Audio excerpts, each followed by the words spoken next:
Hi guys, welcome back to the Library of Allenxandria. Today I have an exciting video, one that I've been wanting to do for a long time, especially since I finished the last one recently. And this is going to be my ranking of the City Watch Discworld books. So I recently read all of them. I had actually never read Snuff before this particular time, and I just recently reread all of them. Well, by recently I mean like last year. Actually, I think I read Snuff November of 21. So it's actually been a hot minute, but whatever. But I'm going to rank them in the order. There are 8 of them, and so this is going to be like 8 through first. Now, please understand that a City Watch book that is in 8th place out of 8 is still better than most books that I read because I love the City Watch. If you've been watching my channel at all, you will know that I am a huge fan of the Discworld City Watch books. It's probably my favorite series of all time because Captain Vimes or Commander Vimes or whatever, Sam Vimes is probably my favorite character in fiction, like in all of fantasy, or not even fantasy, like fiction, just period. So I love Sam Vimes. I'm sad that Sam Vimes is, doesn't have any more books. So yeah, I've never done this actual ranking, so I'm going to go ahead and do it. So without wasting any more time. It is without doubt the worst pirate I have ever seen. Let's get right down to my ranking of the Watch books. So if you don't know, the City Watch is a sub-series within Discworld, and it is the series that, for the most part, takes place in Ankh-Morpork, where the other sub-series tend to take place mostly on and around other parts of the Discworld, and it centers around the crux of the Watch, which in the first book is Captain Sam Vimes, who has been laid low by the fact that the city and the government and the rest of the watches, like not his night watch, but like the day watch, everyone's corrupt, and he's like, what's even the point? And he's an alcoholic, and then he's got his incredibly Sergeant Colon, who is, destined to be a sergeant and never anything else, who is, kind of culturally this bigot, but he doesn't know any better. And then Nabi, who has to, pass a card around to confirm that he's a member of the human race, because he, I guess, he's just like this really dirty guy that steals all the time. And then their world is shaken up by Carrot, who was this human raised by dwarves, and so he's this giant, like, statuesque 6+ foot guy who's a dwarf, but he follows all the laws to the letter and is determined that, he's like, hey, so aren't we the Watch? Like, let's do what we're supposed to do. And he goes around arresting people, and the Watch is like, what are you doing? Like, we don't arrest people. Stop. And then it grows to a much larger cast, like with Angua, their first woman, and Detritus, the first troll, and on and on. And it just expands, and that's basically what it is, what it's about. But there's always a mystery, or usually there's a mystery at its heart, and it's also always about some kind of like social ill and justice, like and fairness is at the core of Vimes's character. And doing what is right and kind of enforcing that and really coming down on the people who think that they're better than other people because of circumstances of their birth or wealth status or whatever. So it really, really like hits here in my justice core, and so I love this series.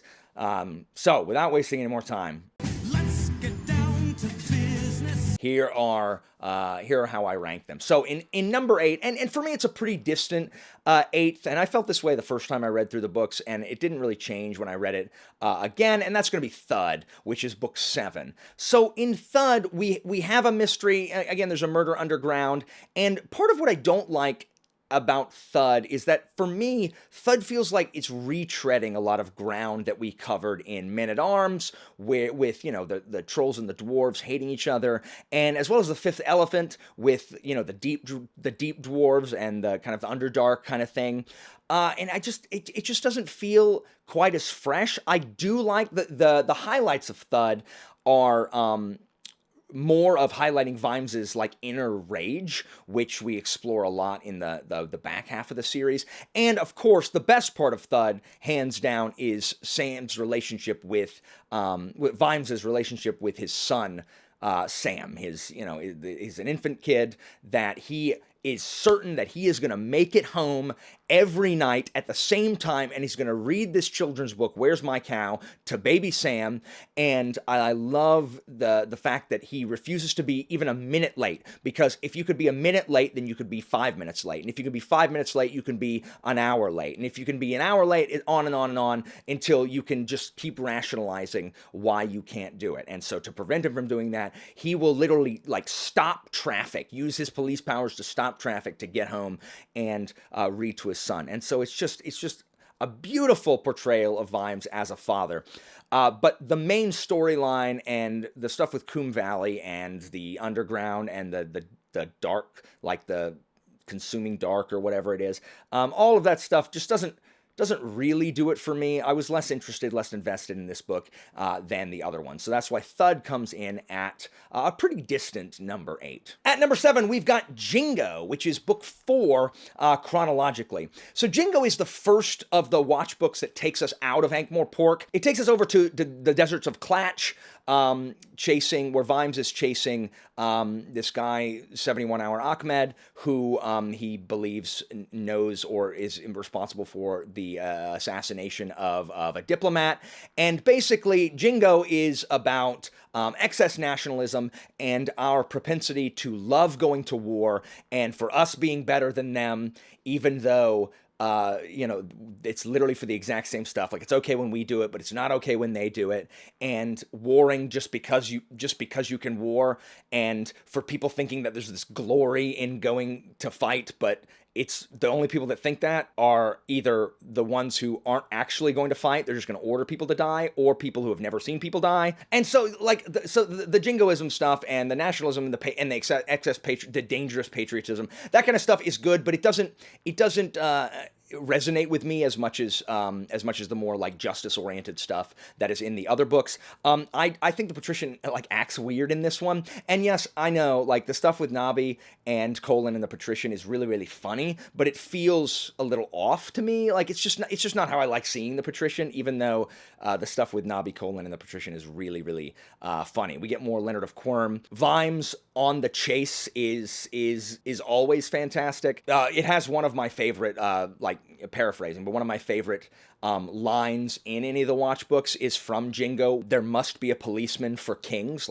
Even kings have to have someone to whom they are responsible, or else, complete totalitarianism reigns. Even the people in charge have to obey the laws. And so I love that. It's just I don't really like Klatch. I don't like the traveling aspect and all that stuff. Lord Russ is in this way too much. So that is why it comes in at number 7 for me. At number 6, we've got, and this was number 6 and number 5, I was going back and forth on, but I think The Fifth Elephant comes in at number 6. And so this takes place in Uberwald, which is kind of like the Transylvania area. And they're theoretically going there on vacation, but Vimes also gets drawn into this mystery. And again, it's about the deep dwarves. This is the first time we kind of encounter them. And the main thematic stuff is the law versus the lore, how there are these rules that are written in these cultural mores that transcend the law, because it's kind of on the frontier. It's in Das Hinterlands, where there's just a deeper, more natural law that they obey more than the law of Ankh-Morpork, whom they're not even subject to. And the thing I like the most about The Fifth Elephant is all the Lady Sybil development we get. We learn about what Sybil was like as a young girl at boarding school, and about all the other she's from one of the wealthiest and oldest families in Ankh-Morpork, and all these other noble girls were mean to her, and oh man, it just tugs at the heartstrings. We also get to see Igor for the first time in a guard's book. It doesn't have much of. There's not much of Carrot. There's Carrot and Angua, but there's not much really anybody else. There's Carrot and Angua and then Vimes, of course, but not really much of anybody else. The werewolf stuff is really cool, but I don't really care about the deep dwarf stuff. So it's I don't know. The mystery was harder to get invested in than some of the other mysteries. But I think JINGO, I think it's a big step above JINGO and definitely above THUD. So 7 and 8 are here, and then like 6 is like a significant step up, in my opinion. Coming in number 5, we've got Snuff. And this was the first time I had read this one. And I had heard that it wasn't really as good, up to snuff, if you will. Oh my gosh, that's terrible. As these other ones. And you can definitely tell it was written while, like, well after Pratchett's Alzheimer's diagnosis, which, I mean, is just tragic. Especially in the, and this is what I like the least about it, is the portrayal of the patrician. And this is almost why it got shunted behind Fifth Elephant. The patrician is not portrayed in the way that I think I don't know, like, the patrician shouts and gets, like, frazzled in this book. And if you've read any number of Discworld books, that is the opposite of the patrician's character at all. And so it was very bizarre reading the patrician's statements with exclamation points at the end. And so that was definitely the thing that was off the most. What is on display here more than any other book, even more than Night Watch, is Vimes's rage at people, Vimes is just raw rage at how people think that the rules don't apply to them. It takes place in like a small like village. I think it's where Sybil is from. But it's just a small country town. It reminds me a lot of Hot Fuzz. The greater good. If you've seen the movie Hot Fuzz. The greater good. Where it's just like, oh, look at this quaint village. But, you know, stuff is actually going on in the village. That's what it feels like. There's this veneer of, like, respectability and otherness. They're better than these other people. And it deals a lot with, like, you know, treating people as things and slavery. And it is really, really dark. I think it's the darkest of the Watch books. And what makes this even more compelling is we've seen Vimes be fed up with this stuff, and Vimes doing things that, you know, that Sybil disapproves of it because of the way he handles things and how he has to go around like upsetting people and being violent. But watching Sybil have enough, watching her basically give Vimes carte blanche to be like, put a stop to this. Like, what they're doing is so beyond human. It's just watching Sybil get angry is really, really something. So there is a mystery. It's not as big of a mystery as some of the other books, and the fact that Patrician is not what I like, but it was really, really good. And I think it was a really good ending to the Watch series. All right, the top 4. So at the number 4 slot, I've got Men-at-Arms. Men-at-Arms, when I first read through the Watch books, held a much higher place. Like, I liked Men-at-Arms, I think, better than all of these in the top 4. But on reread, Men-at-Arms I like Men-at-Arms a lot, but it just lacks the extra oomph that my top 3 have for me. One, Vimes is not sidelined, but it is Vimes lighter, and that is because we have the introduction of Angua and Cuddy. So a woman and a dwarf and you know, Detritus the troll. And so it spends more time on these new recruits, so getting to know them, and it's fantastic because I love Detritus, love Angua, and so there's a lot of carrot also, you know, like having them show these new recruits the ropes, and I love these early ones because it shows Vimes grappling with his like cultural biases. You know, he doesn't think that women should be coppers, and he doesn't think that dwarves and trolls have any place in the Watch because he's, you know, the thing in Men-at-Arms, you keep hearing, like, you know what they say about dwarves, and it's like, what? Like, you hear that all the time, like, you know what they say about, like, no, like, what? Who is they? And what do they say? And so Vimes is kind of struggling with his own, he understands that he has these biases, but he's pushing past them anyway, because Vimes is trying to be a better person. Here we see a development of his relationship with Lady Sybil. The mystery is one of the best. It's one of the best mysteries in the of all of the Watch books. It actually might be my favorite one. We see our first real glimpse of the Clowns Guild, and it lets us into the Assassin's Guild, and it has the Gone. So I really, really like this one. It is moving in very, very many counts. There's some terrifying, like, fascist stuff in it. It is really about, Ankh-Morpork's grappling with racism and just, like, these inherent biases that we have. It has one of the best post scenes with Carrot and the Patrician. I love these early books because there's always a scene at the end between, usually Vimes, but this time Carrot and the Patrician. Absolutely fantastic. I just don't like it as much as I like these top three. At number 3, we've got Feet of Clay. Now, Feet of Clay used to be my least favorite of the first 4. Of the first 4. Or of the first 3, I guess. But Feet of Clay has just risen since the second or the later times that I've read it, and especially this time.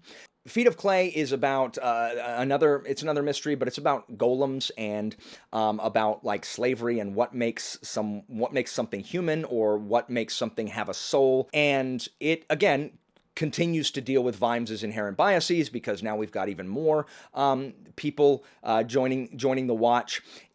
Vimes kind of comes back to the front again, and this deals with some of my favorite stuff that's in the Watch books, which is the classist struggle. About how Vimes, there are these people who just think that they are inherently superior to these other people because of their birth, because they have a freaking coat of arms by their family name, and how angry that makes Vimes. How if you live in a certain neighborhood, or your family, you've got numbers after your name because your family's old or whatever, how somehow this makes you superior, and therefore you're not subject to the same rules, and your life matters more than them. And it's got one of my favorite just moments where they catch some henchmen of the bad guy, and Carrot is just like, a freaking woman and her daughter died because of you, and the guys just go, were they important? And it's just stuff that would have sent Vimes, if Vimes was there, would have sent him into a fury, because these people do not care, because who they're working for is, more important. They don't care. They're like, well, who cares? Like, it's just some random people from the slums. Like, why does it matter if they died? And that just disregard, the dehumanizing of people who are of a lower social class, and this segment of people who have different rules that apply to them. It's just really kind of the first we see of Vimes's burgeoning rage, and I just love it. Like, I love the showdown at the end with Vimes, and I love the scene with Vimes and the Patrician as well. Just really good stuff, really, really good stuff. And the awful joke, OFFAL, was so good, so good. All right, now number 2, and this may come as a surprise. Number 2 is my most read Discworld book of all time, and that is Guards. And for a while, Guards was my favorite, and I always told people Guards was my favorite, and it may be just for nostalgia's sake, but on reread, there is one that I just think is just better overall than Guards. But Guards is number 2 because it will always be special to me because of introducing me to the City Watch. It's the first appearance we get of Vimes, of Colin, of Nobbs, of Carrot. It's the funniest of the Watch books, I think, with the Elucidated Brethren of the Ebon Knight, which is one of the best near openers, and the Million to One Chances, and just seeing the Patrician in full form, really, for the first time, and his meeting Lady Sybil, who is strong because of her compassion and her refusal to, kill a dragon that she raises, but to kill like a wild dragon because it's just doing what it's supposed to do. She's not going to, it's like, she is strong in her compassion. And that's one of the things that the TV show The Watch gets wrong and makes Sybil freaking, a BA warrior who thinks that power has to be taken. Like, no, her strength is in her the love that she has for creatures and people that are less than her.